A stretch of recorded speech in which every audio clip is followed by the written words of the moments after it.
Imagine this. You're in the middle of a heated argument. Your pulse races. Every word feels like a weapon, each sentence a counterattack. You're calculating your next move, preparing to win. But the other person, they're doing the same. No one's listening, only waiting for their turn to strike.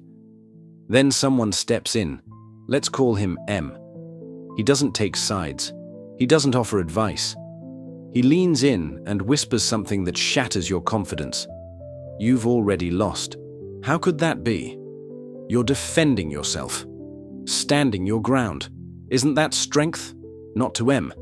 He believed that the moment you engage in emotional conflict, you surrender control. True power, he claimed, lies not in victory through words, but in the ability to transcend the battle altogether. So what is this hidden strength? And why can silence carry more weight than 1,000 arguments? Let's unpack the philosophy of Friedrich Nietzsche, the man behind M, and discover why restraint is the mark of the truly powerful.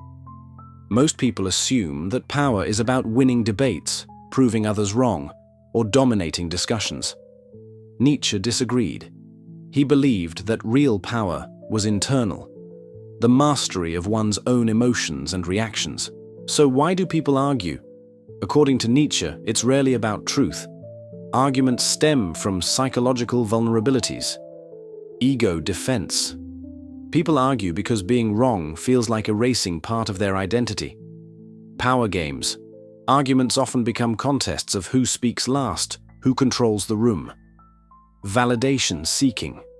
Many people argue not out of conviction, but to appear intelligent or strong to others.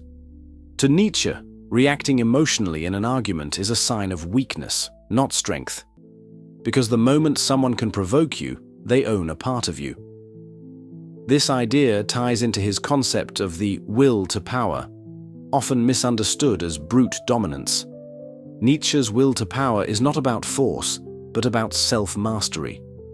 Power is the ability to shape reality without needing to shout. And this is where his idea of the Übermensch, or Superman, comes in. The Übermensch doesn't argue just to win. He chooses when to engage, and more importantly, when not to. He listens, he observes, and when he speaks, it's deliberate and transformative. Picture a meeting.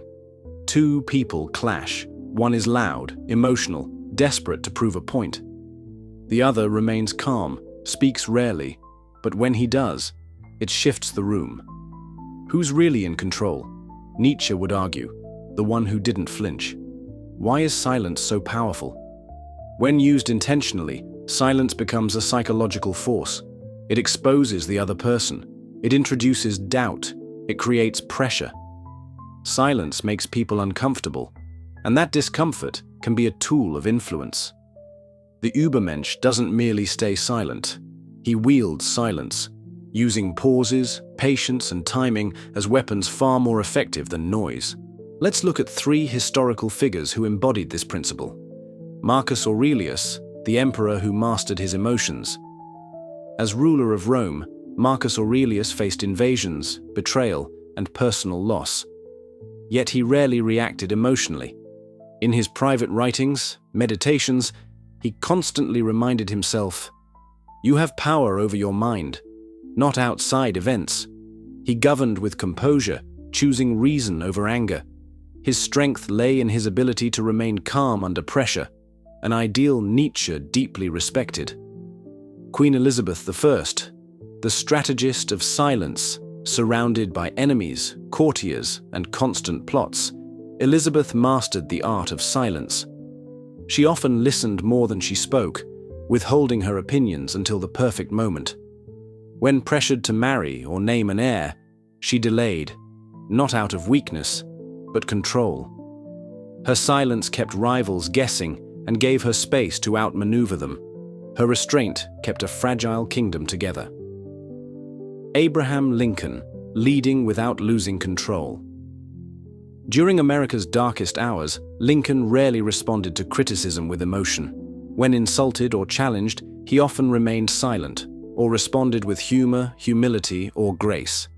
His famous team of rivals included men who had once ridiculed him, yet he kept them close, focused on the mission, not his ego.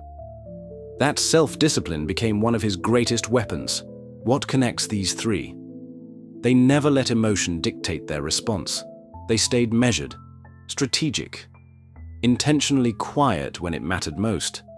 Next time you're tempted to argue, ask yourself, am I controlling the situation, or am I being controlled by it? Because most arguments aren't about logic, they're about power. And the more emotionally you react, the more power you give away. Modern psychology backs this up.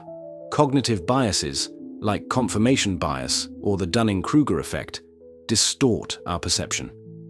We argue not to discover truth, but to protect what we already believe. Emotional triggers, especially in debates on politics or identity, turn discussion into personal war zones. The need for validation often outweighs the desire to be correct. People want to be seen as right, not necessarily be right. Nietzsche's Übermensch avoids these traps. He does not argue to feed his ego. He speaks with purpose, or chooses not to. He does not seek validation from the herd. He influences without force. So remember, true power isn't loud, it isn't desperate, it isn't reactive, it's silent, it's strategic, and it never loses control.